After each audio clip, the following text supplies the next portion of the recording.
तो चलिए क्लास से स्टार्ट करते हैं। स्टार्ट करें। चलिए थोड़ा सुनो। सबसे पहला दिन तो हम आप लोगों को इंट्रोडक्शन किए थे कि यहाँ क्या देना क्या है। आज से सर हम लोग का मेरा अकाउंट्स सब्जेक्ट है, हम लोग को अकाउंट्स पढ़ाएंगे। तो आज अकाउंट्स का सिलेबस जानेंगे और थोड़ा सा बुक, जैसे जैसे सबके पास बुक देख रहे हैं तो बुक थोड़ा सा रख लेना, यहाँ बुक का जरूरत नहीं पड़ेगा। देखो बुक क्या होता है, किसी के स्कूल में बासुदास चलता है, किसी स्कूल में हनीम मुखर्जी चलेगा, किसी में टी.एस. गढ़वाल चलेगा, है ना, निमाई बख्शी चलेगा। सबके बुक स्कूल में अलग अलग बुक चलते हैं। और बुक में भी जो होता है सजावट सही नहीं होता है, वो जंपल ऑर्डर में जैसे भी रहता है। यहाँ से बुक प्रोवाइड किया जाएगा, हम जो पढ़ाएंगे वो पढ़ोगे, आपके एग्जाम में वही आएगा। फिर आप बुक सॉल्व करो तो बुक से भी काम बन जाएगा। क्या बोले इसमें आ रहा है? अकाउंट्स का एंड BST का मैंने यहाँ बुक्स नहीं लगेगा, हम जो पढ़ाएंगे वही आपके स्कूल में आएगा। और हमारे पढ़ाने के बाद आपको जो भी स्कूल में बुक चल रहा है वहाँ से सॉल्व करोगे, कोई डाउट हो तो हमसे पूछोगे। क्लियर है? समझ में आया सबको? तो आपका स्कूल में जो भी बुक चले कोई मैटर नहीं है, पहले मेरा पढ़ाया हुआ सब कंप्लीट कर लेना, फिर उससे आप अपना बुक सॉल्व करना, कोई डाउट हो तो हमसे पूछना। ठीक है? चलिए तो सबसे पहले हम लोग अकाउंटेंसी जो सिलेबस है आपका 11 में, उस सिलेबस का बात करते हैं ताकि समझें कि हम लोग का सिलेबस क्या क्या है। देखिए सबसे पहले एग्जाम तो लास्ट क्लास में बता दिए थे कि हम लोग का एग्जाम कब होगा, सितंबर में। और हम लोग का हाथ में कितना 2 महीना है, क्या कि जून का तो आधा महीना खत्म ही हो गया। सत का बच्चा बताओ जुलाई और अगस्त, सितंबर में बेसी से बेसी 10 या 15 तारीख से स्कूल में एग्जाम होगा। ठीक है? तो थोड़ा सा रेगुलर आओगे, सिलेबस खत्म करना रहेगा, है ना। ठीक से बैठो, क्या सुना है?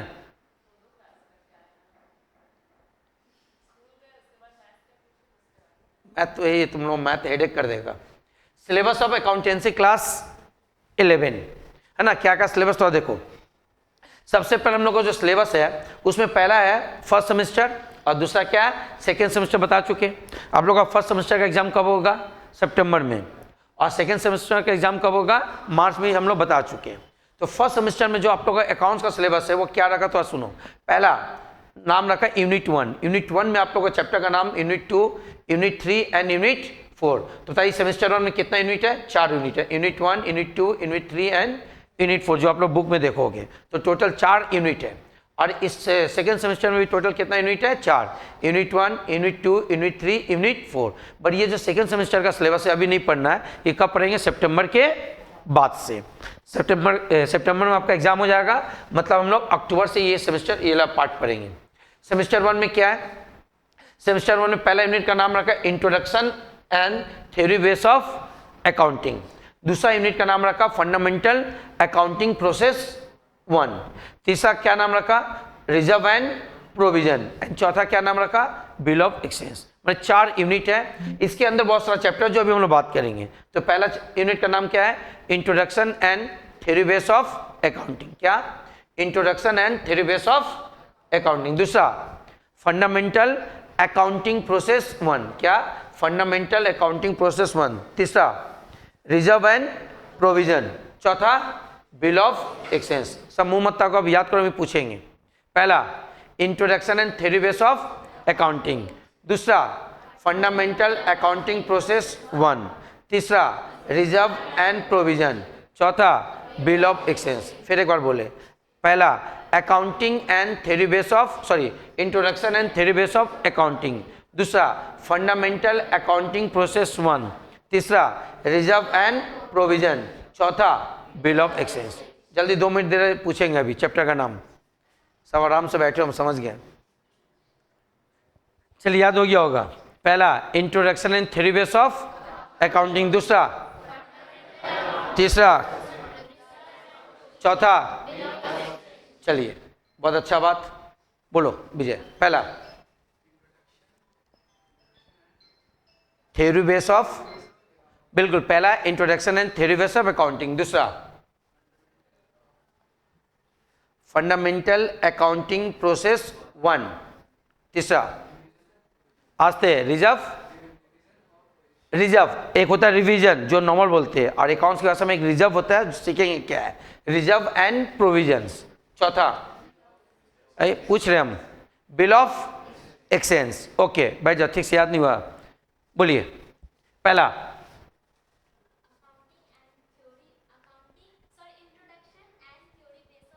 बिल्कुल introduction and theory base of accounting. दूसरा बिल्कुल fundamental accounting process 1। Reserve and provision, बिल्कुल सही, बैठ जाओ, क्योंकि एलिमेंट पढ़े सबसे पहले आप लोगों को बेइज्जत कर दे, बताओ चैप्टर का नाम क्या है, और चैप्टर का नाम नहीं बोलवा तो क्लास में खड़ा कर देगा, तो पहले याद कर लेना चाहिए। बोलो पहला खड़ा,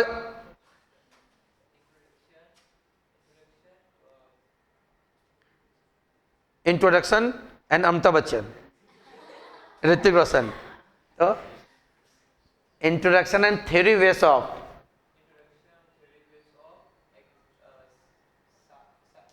साहिल खान, शाहरुख खान, पीटेंगे। और एक मिनट दे, जल्दी याद करिए सर, पहला का बच जाओ, introduction and theory base of accounting, दूसरा फंडामेंटल अकाउंटिंग प्रोसेस 1, तीसरा रिजर्व एंड प्रोविजन, चौथा बिल ऑफ एक्सचेंज। सबसे पहले जो चैप्टर पढ़े उसमें चैप्टर तो याद होना चाहिए आप लोग को, जल्दी याद करिएगा, 2 मिनट दे रहे हम। बोलिए, हटा दे पहले, मैं तो बोले देख के बोल रही हो। बोलो पहला, बिल्कुल, introduction and theory base of accounting, fundamental accounting process 1, बिल्कुल सही, reserve and provision, good, bill of exchange, once more, और एक बार नीचे से इस बार, good, reserve and provision, good, बिल्कुल, fundamental accounting process 1 and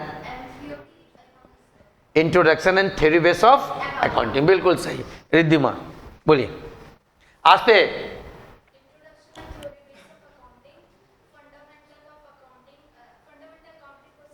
good, बिल्कुल, एक बार नीचे से,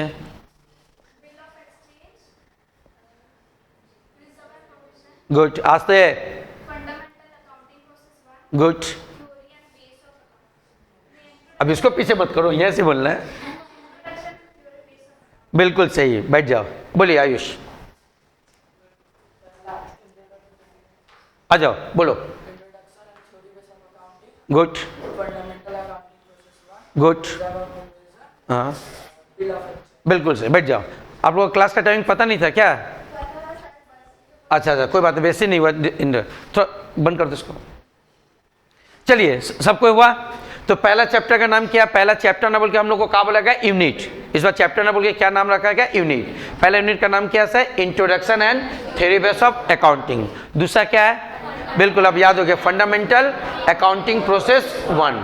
तीसरा रिजर्व एंड प्रोविजन, एंड चौथा बिल ऑफ एक्सचेंज। सब चैप्टर का नाम है तो उसके अंदर तो पढ़ेंगे। अब देखो याद हो गया, पहले बता सब कैजुअल था, दूर क्या बता रहे, याद हुआ? अब सर यहाँ 4 पढ़ेंगे, नाम याद नहीं करेंगे। कब याद करेंगे? सितंबर के बाद, जो हम लोग को मार्च में एग्जाम होगा। सर इसमें पहला चैप्टर का नाम है फंडामेंटल अकाउंटिंग प्रोसेस 2, जो यहाँ 1 है वहाँ पढ़ेंगे 2।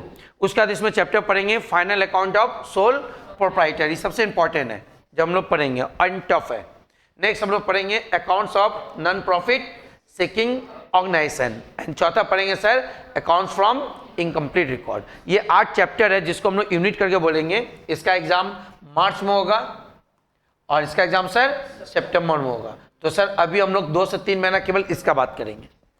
चले आगे। अब इसके अंदर भी बहुत सारा चैप्टर दिया है, वो बात करते हैं। अब क्या क्लियर है? इसको याद नहीं करें, इसको याद हो गया। कितना चैप्टर? 4। पहला introduction and theory base of accounting, दूसरा फंडामेंटल अकाउंटिंग प्रोसेस 1, तीसरा रिजर्व एंड प्रोविजन, चौथा बिल ऑफ एक्सचेंज। चलिए अब आगे बढ़ते हैं। इसके अंदर कई 4 चैप्टर पढ़ना नहीं सर, इसके अंदर बहुत सारा टॉपिक है, उस टॉपिक को देखो फिर आगे बढ़ते हैं। Chapter of first semester of accounts, पहला क्या था बताओ? Introduction and theory base of accounting, है ना। इसके अंदर 6 टॉपिक है, 6 चैप्टर बोल सकते हो, इसके अंदर भी है। पहला चैप्टर का नाम है accounting and basic accounting term, accounting and basic accounting term. Sir दूसरा अकाउंटिंग प्रिंसिपल एंड कंसेप्ट, तीसरा system and bases of accounting. Sir क्या बोले? पहला accounting and basic accounting term, दूसरा अकाउंटिंग प्रिंसिपल एंड कंसेप्ट, तीसरा system of basic of accounting. खाली सुनो, घबराने का नहीं, सब पढ़ाएंगे। सर 4 नंबर क्या है? Valuation principal. सर 5 नंबर हम लोग पढ़ेंगे, एक सेकेंड, है ना, अकाउंटिंग स्टैंडर्ड। 6 नंबर पढ़ेंगे जीएसटी। इसके अंदर 6 है, कौन? पहला हेडिंग के अंदर, पहला हेडिंग का नाम क्या था? Introduction and theory base of accounting. इसके अंदर 6 टॉपिक है, ये 6 टॉपिक पढ़ेंगे। ठीक है। दूसरा, ये कितने मार्क्स का रहेगा? 12 मार्क्स का। ये चैप्टर कितने मार्क्स का बताइए? 12 मार्क्स का, जो MCQ आएगा आपका। दूसरा चैप्टर क्या याद किया बताइए? बिल्कुल, क्या किया था सर? Fundamental accounting process 1। इसके अंदर क्या क्या पढ़ेंगे? पहला पढ़ेंगे वाउचर एंड ट्रांजैक्शन, दूसरा का पढ़ेंगे फंडामेंटल अकाउंटिंग इक्वेशन, तीसरा का पढ़ेंगे rules of debit and credit, फिर चौथा नंबर क्या पढ़ेंगे? बुक्स ऑफ ओरिजिनल एंट्री, जिसको हम लोग बोलते हैं जर्नल। ठीक है। उसके बाद पढ़ेंगे क्या? स्पेशल पर्पस बुक, जिसको हम लोग सब्सिडायरी बुक भी बोलते हैं, जो आप लोगों को बुक में भी होगा। एंड लास्ट इसमें पढ़ेंगे रेक्टिफिकेशन ऑफ एरर। इसका 3 पार्ट है, केवल एक पार्ट यहाँ डाला गया है और 2 पार्ट सेकेंड सेमेस्टर में। रेक्टिफिकेशन ऑफ एरर का कितना पार्ट होता है बताओ? 3। इसमें देखो लिखा, इसीलिए लिखा गया है before preparation of trial balance. इसका 3 पार्ट होता है। एक पार्ट हम लोग का फर्स्ट सेमेस्टर में और 2 पार्ट कहाँ पढ़ेंगे? सेकेंड और थर्ड। और एक बात याद रखिएगा, इसका जो पहला पार्ट है वही इंपॉर्टेंट है, वो समझ जाओगे तब जाके नेक्स्ट सेमेस्टर में इसका दोनों पार्ट समझ पाओगे।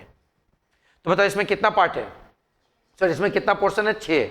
Voucher and transactions, fundamental accounting equations, rules of debit and credit, चौथा books of original entry, 5 number special purpose book और 6 नंबर रेक्टिफिकेशन ऑफ एरर। ये चैप्टर 2 का है। तो चैप्टर 1 में क्या था सर? चैप्टर 1 का नाम था introduction and theory base of accounting. वो कितने मार्क्स का है?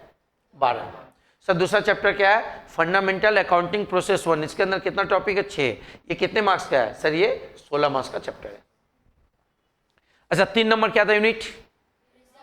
बिल्कुल, रिजर्व एंड प्रोविजन। सर इसके अंदर एक ही चैप्टर रिजर्व एंड प्रोविजन पढ़ना है और ये टोटल 6 मार्क्स का है। लास्ट, बिल्कुल, बिल ऑफ एक्सचेंज। इसमें एक ही चैप्टर ही पढ़ना है, बिल ऑफ एक्सचेंज। ये टोटल कितने मार्क्स का है? 6 मार्क्स का है। तो सर देखिए 12 और 6 से 12, तो 12 में 12 जोड़ो तो कितना जाएगा बताओ? 24 हो गया कि नहीं? और ये कितने मार्क्स का है? 16। टोटल कितना? 40 मार्क्स का पेपर होगा। बताए थे कि नहीं? तो ये हम लोग का ये सिलेबस है। एक बार देख लो, कोई डाउट हो तो फिर आगे बढ़ेंगे। चलिए, तो अभी तक हम कुछ नहीं किया, चैप्टर का नाम बताया। आप लोग इसमें 4 चैप्टर का नाम याद कर लो। पहला चैप्टर का नाम का introduction and theory base of accounting, उसके अंदर 6 टॉपिक है।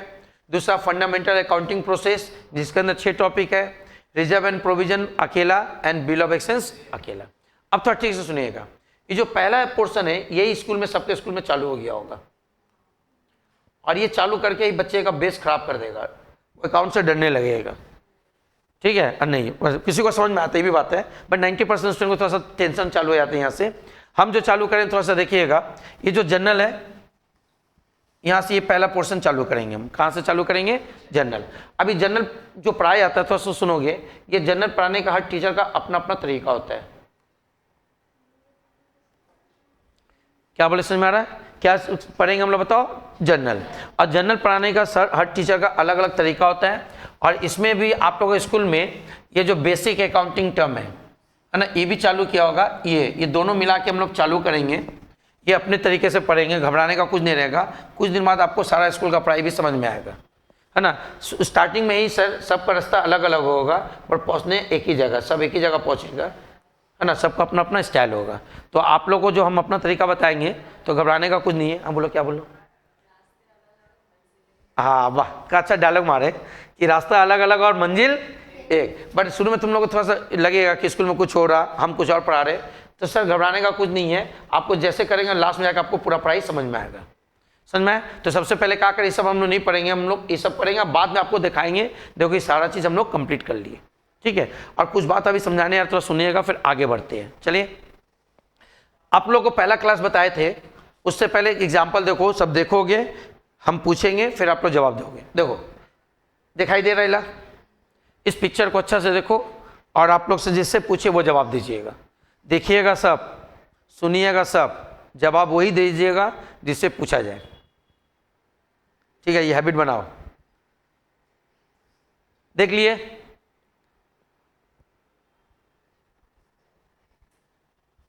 चलिए आयुष, आप बताइए क्या लग रहा है आपको? आस्ते पीला लग रहा है, और कुछ? मैं घबराने का कुछ नहीं है। अब बताइए आपके हिसाब से क्या है? Building blocks. ओके, आप बताइए। श्रेया नाम है ना?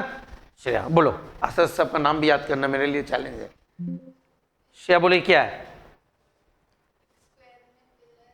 ओके चलिए इसको अच्छी तरह समझने के लिए और एक फोटो देते हैं, बैठ जाओ। अब थोड़ा ठीक से समझिएगा, अब समझ में आ गया है बिल्कुल। क्या है बताइए?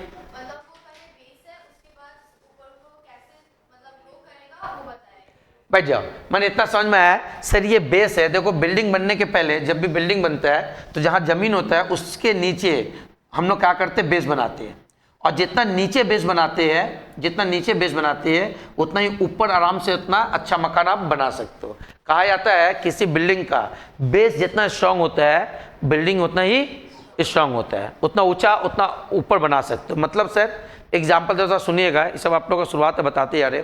सर अगर बेस अच्छा है, उसके ऊपर में इसमें से किसी तरह का भी आप बिल्डिंग बना लो, वो बिल्डिंग गिरने वाला नहीं है। क्यों सर? इस बिल्डिंग का बेस क्या है?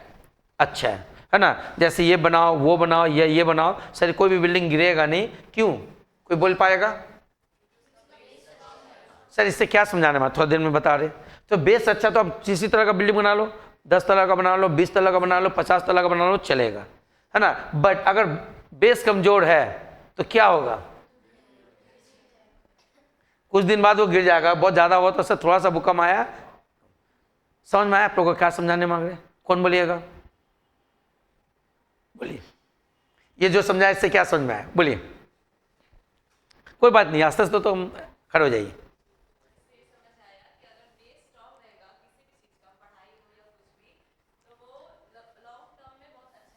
बिल्कुल, बहुत अच्छा समझ में आया। देखो इससे क्या समझा मांगे कि कोई भी बिल्डिंग जितना ऊंचा बनाओगे तभी वो टिका रहेगा, और उसके ऊपर और इमारत तुम बना सकते हो, उसका बेस स्ट्रांग हो। अगर बेस स्ट्रांग नहीं है तो आप किसी ना किसी समय वो बिल्डिंग गिरेगा, थोड़ा सा भी भूकंप आए। तो समझाने का मतलब ये है कि 11-12 आपका बेस है, 11-12 का आपका बेस है, फाउंडेशन है। तो सर आप ही लोगों में से आज इतना स्टूडेंट है, और भी कुछ स्टूडेंट बढ़ेगा, तो उसमें से ही कुछ स्टूडेंट फ्यूचर में जाके सर क्या करेगा, फ्यूचर में जाके या तो बीकॉम का पढ़ाई करेगा या तो इनकम का पढ़ाई करेगा। मतलब 11-12 एक तरह का बेस है।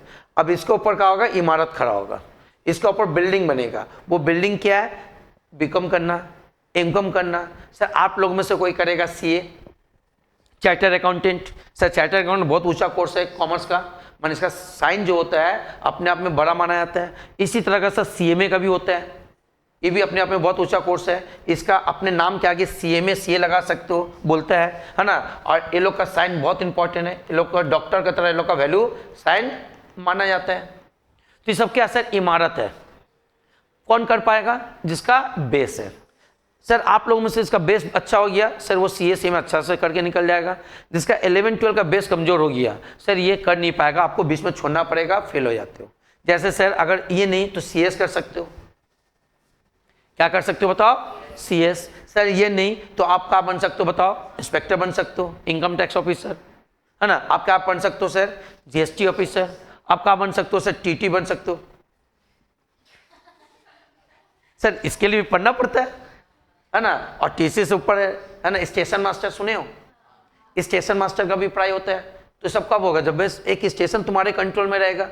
तो सर वो कौन बनता है? आप ही लोग में से कोई पढ़ के जाके बैठोगे, बट कौन कर पाओगे? इसका बेस अच्छा है तब जाके सब आगे का पढ़ाई कर पाओगे, नहीं तो आगे का पढ़ाई नहीं कर पाओगे। जैसा भी एग्जांपल दिए, अगर बेस ठीक नहीं है तो बिल्डिंग तो गिरेगा, तुम जितना बड़ा। जैसे इसीलिए आप लोगों में से बहुत स्टूडेंट आगे जाके पढ़ाई नहीं कर पाता, बीकॉम का बीच में पढ़ाई छोड़ देता है, कोई इनकम का पढ़ाई नहीं कर पाता है, कोई सीए में जाते जाते फाउंडेशन क्लियर नहीं कर पाता है, या बहुत मेहनत कर इंटर में पढ़ाई छोड़ देता है। आप लोग देखो अगल बगल भाई बहन बड़े को देखोगे, कोई क्वालिफाई कर चुका सीए में, आपको बीच में पढ़ाई छोड़ दिया। उसका दो रीजन है, जो सीए कंप्लीट कर चुका या सीएमए कंप्लीट कर चुका, तो समझ जाओ वो सर 11 और 12 बहुत जम के पढ़े। इतना अच्छा वो फाउंडेशन बनाया है, उसके ऊपर कुछ भी पढ़ लो, उसके ऊपर कुछ भी माने मकाम बना लो, वो बनेगा ही। वो चाहे सीए का बनाओ, सीएमए का बनाओ या सीएस का बनाओ। बट अगर कोई स्टूडेंट सीए सीएमए नहीं कर पाया, सक्सेस नहीं है, उसका पीछे यही रीजन है कि 11-12 उसका बेस। ठीक है, तो सर क्यों समझा रहे? क्योंकि अभी आपका मौका है, आप लोग 2 साल 2 इयर्स आप क्या करोगे सर? 11-12 का पढ़ाई करोगे। क्या करोगे सर? 11-12 का पढ़ाई करोगे। मतलब अगर आप रेगुलर आते हो, क्या होगा बताओ? रेगुलर आते हो तो आपका बेस मजबूत होगा, नहीं तो कुछ दिन बाद आपको पढ़ाई समझ में नहीं आएगा। क्योंकि सर पहला दिन से आप लोग को यहाँ ABCD चालू होगा, जो आज ही हम चालू करेंगे ABCD। तो ABCD चालू करेंगे, अगर पहला दिन से अगर ABCD सब सीखोगे तो सर आगे जाके आप उस लेटर से क्या करोगे, वर्ड बनाने सीखोगे, उस वर्ड से क्या बनाने सीखोगे, सेंटेंस बनाने सीखोगे, उसी सेंटेंस से क्या बनेगा, पैराग्राफ बनेगा। इसका मतलब किसी का लेटर मिसिंग है, मान लो अगर वो D नहीं जानता है, तो जब वो D से वर्ड बनेगा उस वर्ड में उसको प्रॉब्लम होगा। वो वर्ड जब पैराग्राफ सेंटेंस में आएगा वो सेंटेंस समझ में नहीं आएगा, वो सेंटेंस जब पैराग्राफ बना के आएगा तो पैराग्राफ समझ में नहीं आएगा। तो कमजोर स्टूडेंट कैसे होता है, ऐसा ही होता है। जैसे किसी का मैथ कमजोर है तो शुरू से ठीक से नहीं पढ़ा, जिसके कारण से उसका मैथ कमजोर हो गया। तो अकाउंट्स में कमजोर होने का ये है कि अगर इंग्लिश में अच्छा होना तो आपको 26 लेटर पता होना चाहिए, क्योंकि 26 लेटर से क्या बनता है, वर्ड। क्या बनेगा बताओ, वर्ड। सर वर्ड से क्या बनता है, सेंटेंस। सर सेंटेंस से क्या बनता है, पैराग्राफ। तो इसका मतलब आपको पैराग्राफ समझना है तो आपको सेंटेंस समझना पड़ेगा, सेंटेंस समझना, वर्ड समझना, वर्ड समझना। तो इसका मतलब आपका जो 11 12 है पूरा फाउंडेशन है, ये पूरा पढ़ाई आगे जाके काम आएगा। कहाँ काम आएगा बताओ, बीकॉम करो, एमकॉम करो, सीए करो, सीएमए करो, सीएस करो, या इनकम टैक्स ऑफिसर बनना है, या जीएसटी ऑफिसर बनना है, या टिकट कलेक्टर बनना है। टिकट कलेक्टर भी खराब नहीं है सर, 70-80 हज़ार रुपये सैलरी है, जिंदगी जीने के लिए तो है। कम से कम तुम लोग रहोगे तो हम भी बिना टिकट का चढ़ जाएंगे, तो टिकट नहीं कटाना पड़ेगा। नहीं ऐसा है, बहुत सारा रेस्टोरेंट बन चुका मेरा भी, तो आप लोगों में से भी बन सकता है। क्लियर हुआ यहाँ तक किसी को प्रॉब्लम? तो आज का बताया कि 11 12 फाउंडेशन है। आप लोग में से कोई सपना पालो, सपना देख लो कि फ्यूचर में क्या बनना है, उस हिसाब से पढ़ो तो आगे बढ़ सकते हो। ठीक है, बेसिक बात समझ में आया सबको, आगे बढ़ सकते हैं। तो ये बेसिक डिस्कशन खत्म हुआ, अब हम लोग क्लास नहीं खत्म करें, ये बेसिक डिस्कशन खत्म हुआ, अब आगे बढ़ते हैं। आज से क्लास चालू करेंगे। हाँ तुम लोग डर रहे हो।